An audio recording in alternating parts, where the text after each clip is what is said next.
Assalamualaikum warahmatullahi wabarakatuh.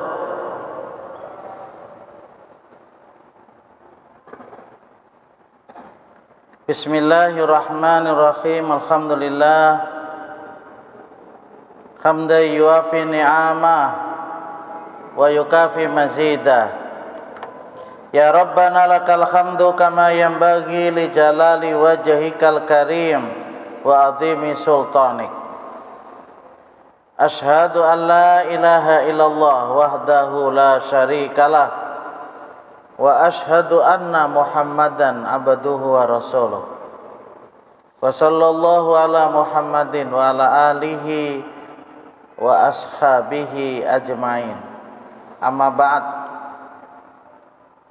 Qala Allah ta'ala a'udzu billahi minasyaitonir rajim.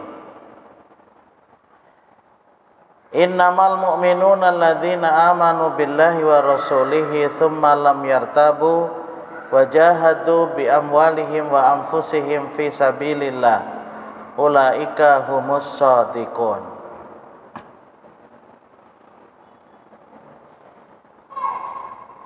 Jamaah yang dimuliakan Allah,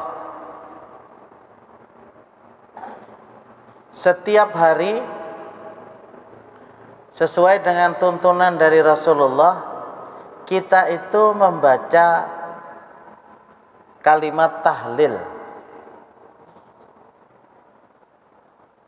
La ilaha illallah. Setiap hari, Pak.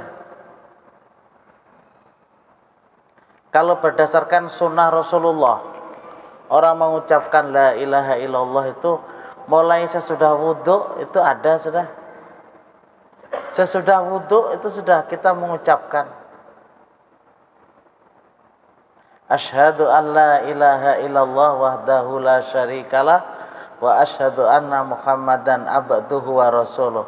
La ilaha illallah, asyhadu an la ilaha illallah. Kemudian sautul adzan, sautul muadzin, suara muadzin. Dan kita malah disunahkan juga untuk mengikuti ucapan muadzin itu, ya kalau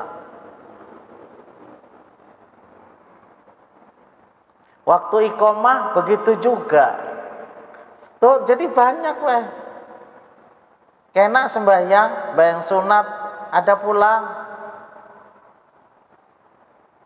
Waktu at-tahiyat tuh asyhadu an la ilaha illallah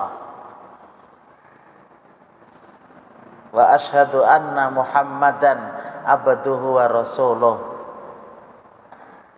Karena sembahyang bujurnya, sembahyang wajibnya ia pulang. Berzikirnya sesudah sembahyang ia pulang. Nanti pagi hari disunahkan juga membaca tahlil 100 kali. Mana yang memang ia mengikuti sunnah Rasul, setumat ya duduk baca 100 tahlil. La ilaha illallah wahdahu la syarikalah lahul mulku wa lahul hamdu wa huwa ala kulli syai'in qadir. 100 tak? Kada lebih kita berkurang boleh. Dirangkai dengan istighfar, astaghfirullah wa atubu ilaih, astaghfirullah wa atubu ilaih, 100 juga. Kemudian bertasbih pula, subhanallah wa bihamdi, subhanallahil azim. Itu sekali-kali perlu juga Pak kita baca untuk mengikuti sunnah Rasul. Jangan sampai kita itu bibir kita itu tidak basah dengan zikir, tapi ada tuntunannya. Kita tidak mengikuti beberapa pemahaman dari ahli torekoh. Torekoh ini, torekoh itu, yang lebih terkesan untuk menikmati kalimat la ilaha illallah. 10 ribu ya Pak, selaksa, makanya laksa itu banyaknya. Kalau dihitung tuh 10 ribu tuh. Sampai bacanya pun juga ada tuntunannya. Kalau pertama itu lengkap dulu, la ilaha illallah, la ilaha illallah. Kemudian berapa ratus gitu atau berapa ribu, illallah, illallah, sambil berpijim-pijim, illallah, illallah. Berapa ribu, kemudian Allah, Allah, Allah, Allah, sambil dirasakan, asik juga kadang-kadang. Terakhir, hu, terus. Itu singkatan dari la ilaha illallahu. Jadi diambil yang terakhirnya aja. Kadang-kadang kita ini kalau nggak mengetahui apakah itu sunnah Rasul atau tidak, itu bisa terpengaruh juga Pak. Memang asik juga orang berzikir selaksa, ada 2 laksa. Itu kada boleh paket Pak. Bahasa kitanya kada sing pagatan. Artinya kita sekali duduk itu harus 10 ribu. Bila 5 ribu ada tukang bakso, kemudian kita nukar bakso, itu batal la ilaha illallahnya. Umpama begitu. Tapi Pak, terus terang saja bahwa Rasulullah itu sesungguhnya ibadah yang dilakukan oleh kita itu sama sekali sesuai dengan target daripada ukuran manusia. Enggak. Sekiranya semua orang itu mampu untuk mengerjakan gitu loh. Jadi ulun hanya membaca Jepang, dan memang kenyataannya begitu, bahwa tuntunan beribadah dalam ajaran Islam itu sesuai dengan kemampuan manusia dari strata apa saja gitu.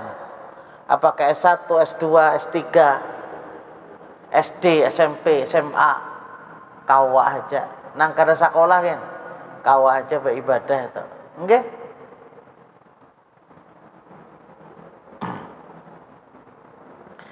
Nah, pelajaran kita adalah bagaimana la ilaha illallah itu yang sebenarnya begitu. Apa? Ada syurutu la ilaha illallah. Memang kalau pada masa Rasulullah tidak ada juga Pak, umpamanya para sahabat sekalian, syarat-syaratnya orang baca la ilaha illallah itu supaya benar begini, itu enggak ada. Tetapi dari pemahaman ayat-ayat Al-Quran, semestinya orang-orang yang membaca la ilaha illallah itu ada hal yang perlu dipahami sehingga menjadi sebuah syarat. Kayaknya begitu. Jadi tidak terfokus ya hanya pada bentuk ucapan. Ini tidak hanya berfokus pada bagaimana lezatnya mengucap kalimat tahlil itu. Tidak itu. Tetapi nanti juga mempengaruhi terhadap sebuah keyakinan di dalam hati, sehingga perbuatan kita itu tidak menyalahi sebagai orang yang bertauhid. Nah, di sini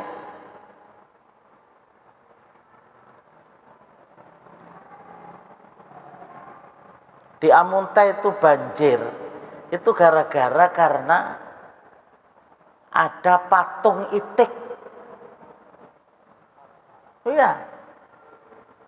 Karena ada patung itik, lalu terjadi banjir. Jadi itik yang jadi patung itu memerlukan banyu. Itu kan mahal lebih ada. Suah muntawian. Muntah itu ada itu patung itik.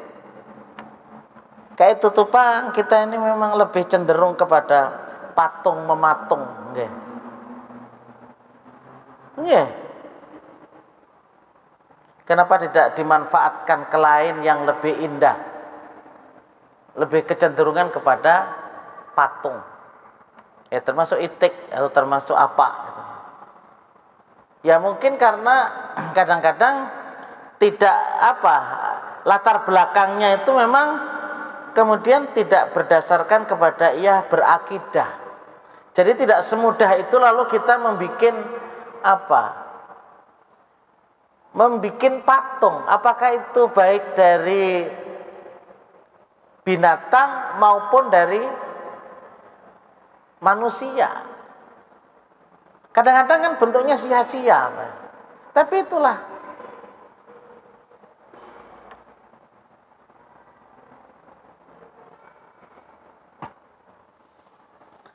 La budda fi syahadati alla ilaha illallah min sab'ati syurutin la tanfa'u qailuha illa bijtima'iha. Wajib di dalam orang bersyahadah la ilaha illallah itu dari 7 syarat. Ulun mau ulangi aja. Tidak bermanfaat. Nah, Syekh Muhammad bin Abdul Wahab berani mengatakan tidak bermanfaat ucapan seseorang itu, ucapan la ilaha illallah itu kecuali dengan 7 syarat itu. Yang pertama dia harus mengilmui. Yang kedua dia harus meyakini. Yang ketiga dia harus mampu untuk menerima konsekuensi dari syariat Allah. Ya, namanya al-qabul. Ia juga mampu untuk al-inqiyad, patuh dan taat. Nggih, nah membedakan kita itu Pak sesungguhnya kepatuhan. Ya jelas lah. Kepatuhan. Ada yang ia memang kemampuannya kepatuhan kepada Allah dan Rasulnya itu tinggi. Ada yang meremehkan, ada yang meremehkan. Kadang-kadang meremehkan beberapa sunnah. Kemudian jelas ada keikhlasan. Maksudnya dia menjauhi segala bentuk kesyirikan. Kemudian as-sidq, membenarkan. Dan yang ketujuh ada rasa mahabbah. Jadi ada rasa cinta kita kepada Allah Subhanahu wa ta'ala. Pada pertemuan yang lalu ulun sampaikan sudah apa? Al-ilmu. Lah Islam itu ilmu Pak. Islam itu al-islamu huwa al-ilm. Islam itu ilmu.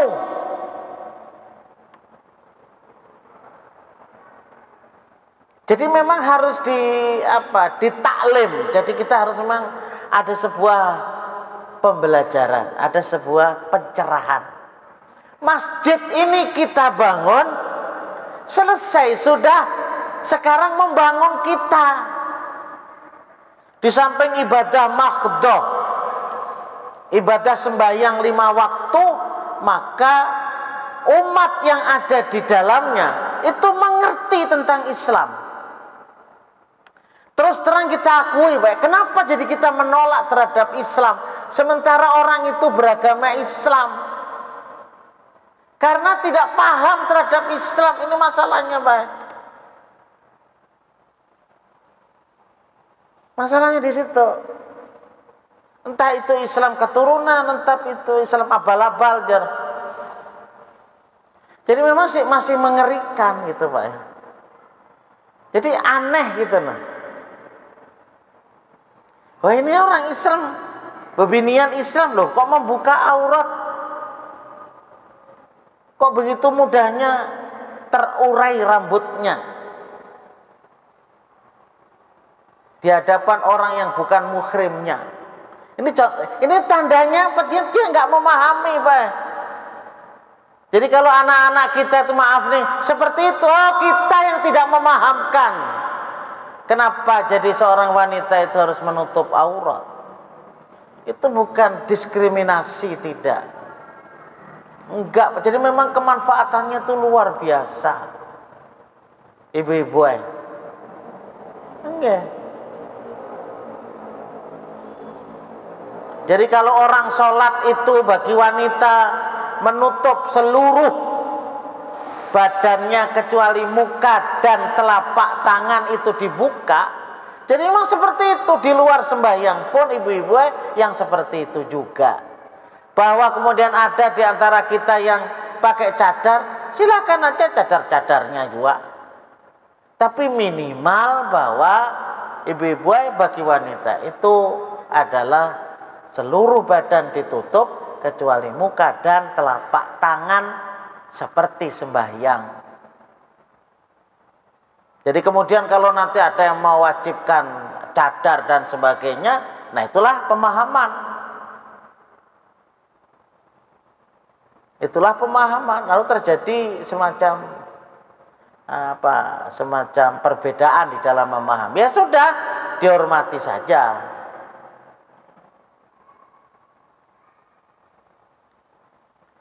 Itu al-ilmu.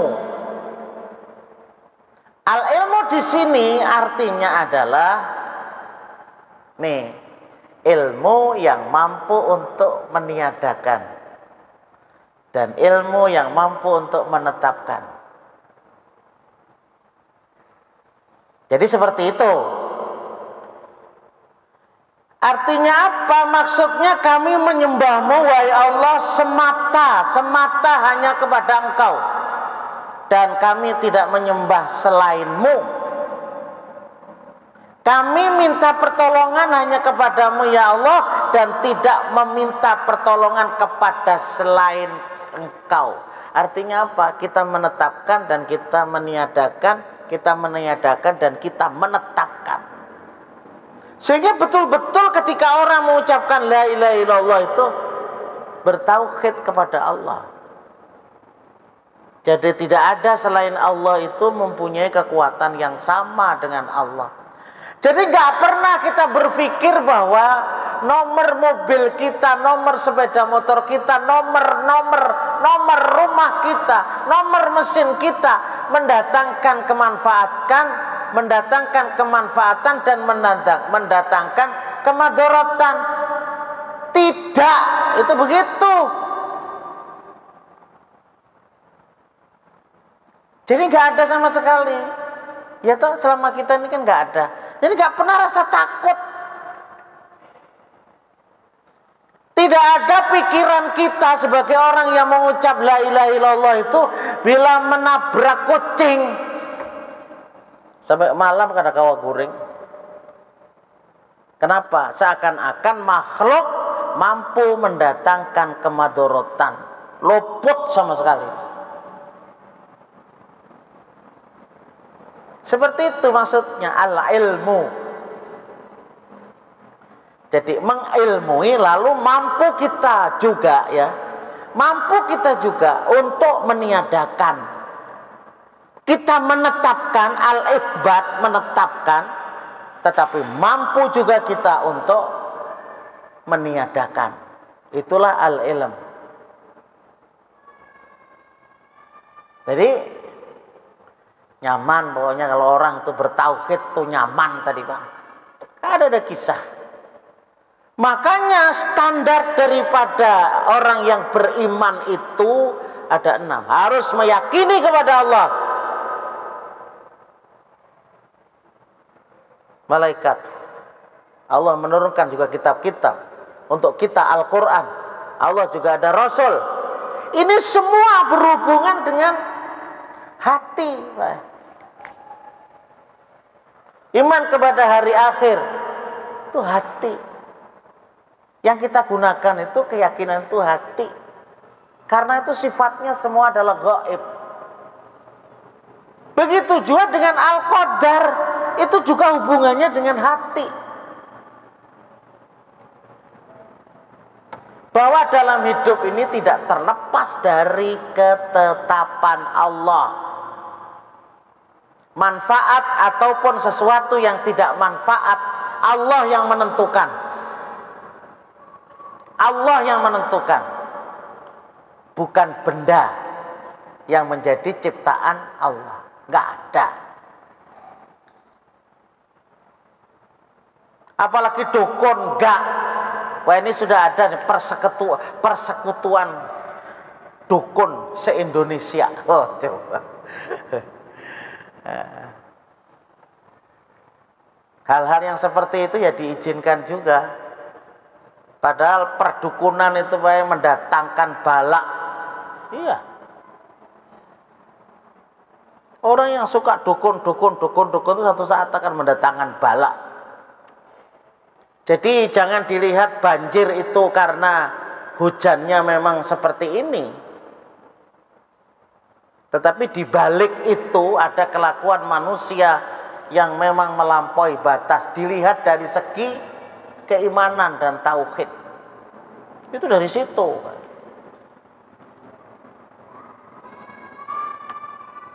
Itu yang pertama. Jadi memang kita harus mempelajari juga. Tidak ada kita meyakini terhadap numerologi, nggak ada. Kita tidak meyakini bahwa nama yang ditetapkan oleh Allah kepada kita itu akan menunjukkan tentang nasib kita, enggak. Yang menentukan nasib kita itu Allah. Itu begitu. Qulillahumma malikal mulki tu'til mulka man tasha' wa tanzi'ul mulka mimman tasha' wa tanzi'ul mulka mimman tasha' wa tu'izzu man tasha' wa tudhillu man tasha' biyadikal khair innaka ala kulli syai'in qadir. Katakan wahai Muhammad, Rasulullah mengatakan, ya Allah, Engkau adalah penguasa mutlak. Allah itu penguasa mutlak yang tidak bisa diintervensi oleh siapapun, nggak bisa, Pak. Nggak bisa Allah itu diintervensi oleh manusia, nggak. Jadi Allah terpengaruh oleh paksaan dari manusia, enggak. Allah memberi, Allah mengambil, Allah memuliakan, Allah menghinakan, mutlak atas Allah Subhanahu wa ta'ala. Lah iya, Allah yang menciptakan. Masa kemudian yang diciptakan bisa mengintervensi yang menciptakan? Ya enggak toh. Itu salah di dalam bertauhid. Cuman yang menjadi keinginan kita itu ada pada kalimat biyadikal khair. Ya Allah, pada tanganmu itu. Ada yang menerjemahkan, ya Allah, pada kekuasaanmu itu. Ada. Semuanya baik. Yang kita inginkan itu kalimat itu sesungguhnya, Pak. Allah memberi, mudah-mudahan baik, untuk lebih mendekatkan diri kita kepada Allah, kan gitu. Allah mengambil, menguji kepada kita, apakah kita memiliki kesabaran atau tidak, kan seperti itu. Karena kita nanti begitu kita memiliki kesabaran, kita akan mendapatkan kenikmatan dari sisi kesabaran. Jadi ada ulun suah mendengar ceramah orang itu. Orang berjurut menuju kepada sesuatu yang mendapatkan kenikmatan baginya. Seorang kadakawa, kenapa? Karena tidak memiliki sifat-sifat kesabaran. Orang-orang berjurut tadi karena yang memiliki sifat kesabaran, dia mendapatkan nikmat di surga. Seorang kan tidak. Jadi semuanya itu ada nilai kemanfaatannya. Ketika ia dimuliakan oleh Allah hidup di dunia ini dengan harta yang banyak lah, dengan kedudukan yang tinggi, diuji juga Pak. Nah, apakah kemudian ia dihinakan? Enggak masalah. Enggak masalah Pak. Karena ia meyakini bahwa kemanfaatan dan kemadharatan ada di tangan Allah. Sampai dalam hadis riwayat Imam Muslim, "Lau ijtama al-insu wal jinnu ala an yadurruka bisyai'in la yadurruka bisyai'in illa masya Allah illa ma kataballahu lah." Seandainya jin dan manusia jin bersatu, berkumpul untuk mendatangkan sesuatu yang tidak baik, tidak akan terjadi kecuali Allah memang menetapkan itu.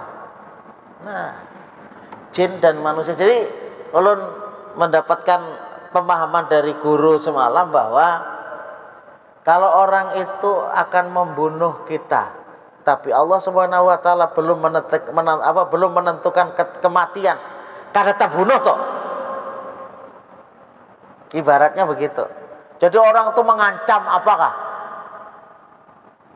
Ikam bila kada parak lawan aku, maka kada aku berikan kedudukan. Ada apa-apanya. Tapi ternyata ada kedudukan juga. Ada dapat juga. Kenapa? Karena Allah Subhanahu wa taala yang punya ketetapan itu. Dilanjutkan hadis itu, "Lau ijtama'al insu wal jinnu ala ayyan fa'uka bisyai'in la yanfa'uka bisyai'in illa ma kataballahu lah." Seandainya manusia, jin akan memberikan kemanfaatan kepadamu, maka tidak akan terjadi kemanfaatan itu kepadamu, melainkan Allah lah yang menentukan. Itu sebuah keyakinan, Pak. Lalu jangan nanti berpikir, namun kayak itu kada usaha. Ya enggak lah. Kenapa tidak memutuskannya seperti itu? Kenapa jadi maka memutuskan seperti itu? Namun kayak itu terserah Allah Ta'ala. Ayo lagi model melepas, seakan-akan dalam dirinya itu tidak ada kekuatan dan dalam dirinya tidak ada daya. Lu yang nggak bener toh Pak? Kenapa? Karena Allah memberikan daya dan kekuatan kepada kita. Tetapi ingat, daya dan kekuatan itu tidak bisa melampaui yang ada pada diri Allah. Gak bisa Pak. Tetapi bahwa daya dan kekuatan itu ada. Jangan dikira bahwa kemenangan Rasulullah itu memang dari Allah. Iya, memang dari Allah. Tapi ingat, apa yang dilakukan oleh Rasulullah itu luar biasa, Pak. Taktik dan strategi di dalam membina umat ya. Ketika hijrah ke Madinah itu mampu ya kembali ke Mekah, sehingga ada surat dalam Al-Quran itu namanya surat An-Nasr. Dan menurut ahli tafsir, surat An-Nasr idza jaa itu Pak, idza jaa nasrullahi wal fatah, itu surat itu diturunkan oleh Allah ketika Rasulullah baru datang di Madinah, hanyar datang. Tapi Allah sudah memberitahukan kepada Rasul SAW, apabila nanti datang pertolongan dari Allah dan kemerdekaan kota Mekah. Jadi Rasulullah belum apa-apa, Allah sudah memberitahukan. Tapi apakah kemudian Rasulullah itu diam saja? Enggak, Pak. Begitu datang ke Madinah, Yang pertama kali Rasulullah SAW mempersatukan di antara al-muhajiril wan ansor, dipersaudarakan, bukan hanya dipersatukan aja, dipersaudarakan. Saudara kayak kita ini kan bersaudara, Pak. Kita ini bersaudara, dipersaudarakan. Tidak hanya kenal dan sebagainya, saling membantu. Orang-orang muhajirin ketika itu ke sana dia nggak punya pekerjaan, oleh orang-orang ansor diberi petunjuk, nih pasarnya, ini kebun kurmanya, ini, silakan bekerja. Silakan bekerja. Seperti itu terbukanya. Sehingga seperti Abdurrahman bin Auf itu karena ahli bisnis, Pak, begitu melihat pasar, capat tuh Bang sogeh. Enggak, Utsman bin Affan kayak itu juga. Emang orang ahli. Pedagang aja toh. Pian tuh bila kemana-mana, kau hulu sana, orang halabio, orang halabio ini di mana-mana pedagang. Dan alhamdulillah orang-orang kita itu di mana-mana ya mendirikan, minimal mendirikan musola, Bang, mendirikan jamaah, nggih. Makanya kan perkembangan umat Islam di Kalimantan Tengah itu luar biasa karena orang kita itu datang ke sana berdagang. Kemudian baulah masjid itu, Bang, baulah langgar bahasa kita, baulah musola minimal. Mesti.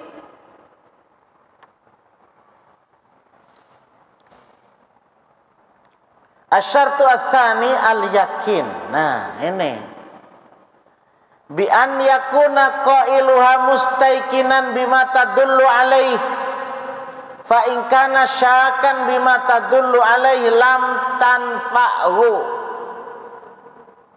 Syarat yang kedua bagi orang yang mengucapkan la ilaha illallah adalah yakin, mustaiqinan. Yakin bima tadullu alaihi, yakin terhadap kandungan la ilaha illallah. Itu keyakinan itu penting. Apabila ia memiliki syakan, memiliki sebuah keraguan terhadap la ilaha illallah, lam tanfa'hu, maka sia-sia ucapan la ilaha illallah itu. Nggih. Jadi harus keyakinannya itu bulat 100%. Tidak bisa dimasuki tauhid itu ya dengan sedikit kesirikan, itu nggak bisa, Pak. Di samping percaya kepada Allah, percaya kepada yang lain, sehingga dijadikan yang lain ini sebagai perantara untuk menuju kepada Allah. Islam tidak mengakui keyakinan yang seperti itu. Makanya ketika kita beribadah kepada Allah, ketika kita berdoa kepada Allah, ketika berinfak hanya karena Allah, itu begitu. Kalau karena manusia saja, Pak, tidak diterima. Kita ini beribadah di masjid ini, sembahyang maghrib berjamaah sampai menunggu kita isya, sambil kita mendengarkan ceramah, menunggu ini saja itu mendapatkan perhatian dari Allah, seperti yang melaksanakan sholat sunnah. Dan selama kita duduk ini, duduk kita menunggu waktu isya ini, Allah Subhanahu wa taala akan memberikan keampunan terhadap setiap dosa yang kita lakukan. Coba. Tapi ya itu harus yakin kepada Allah. Jangan kemudian dalam hati kita supaya orang tahu bahwa aku ini rajin, luput sama sekali, Pak. Jangan seperti itu. Sama seperti Allah menyampaikan seperti ini, ya memang benar-benar ayatnya ini kita sampaikan. Tidak karena ingin ini, karena ingin itu. Tidak. Kalau orang muji itu banyak, kayak orang mencela juga banyak, gak masalah. Pian tuh baje terlalu anu ya. Nanti kan datang pulang, pian harta benarnya. Nah, siapa kakak itu nah? Ya sudah, kemudian kita terima, alhamdulillah, kita sampaikan kepada Allah. Artinya apa yang kita sampaikan dari ayat Al-Quran ini maupun hadis Rasulullah SAW, memang itulah kebenarannya. Jadi kita yakini, kembalikan kita kepada Allah. Jadi bukan kehebatan seorang. Seperti itu Pak. Kadang-kala kita ini ngarannya manusia, ada aja dipuji-puji. Gak benar Pak.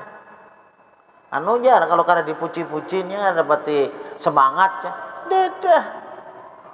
Dede. Jadi kita harus mustaiqinan. Sedikit terus sampaikan, innamal mu'minuna alladzina amanu billahi wa rasulihi tsumma lam yartabu. Sesungguhnya orang-orang beriman itu mereka beriman kepada Allah dan Rasulnya tanpa keraguan. Inilah orang yang benar. Jamaah, sampai di sini insyaallah kita lanjutkan pada masa-masa yang akan datang. Semoga Allah memberikan petunjuk kepada kita sehingga kita terus tingkatkan iman dan takwa kita dan kita mendapatkan ridho dari Allah dan kita bersama-sama masuk di surga Allah. Hadanallahu wa iyyakum ajmain. Subhanakallahumma wa bihamdika asyhadu an la ilaha illa anta astaghfiruka wa atubu ilaik. Assalamualaikum warahmatullahi wabarakatuh.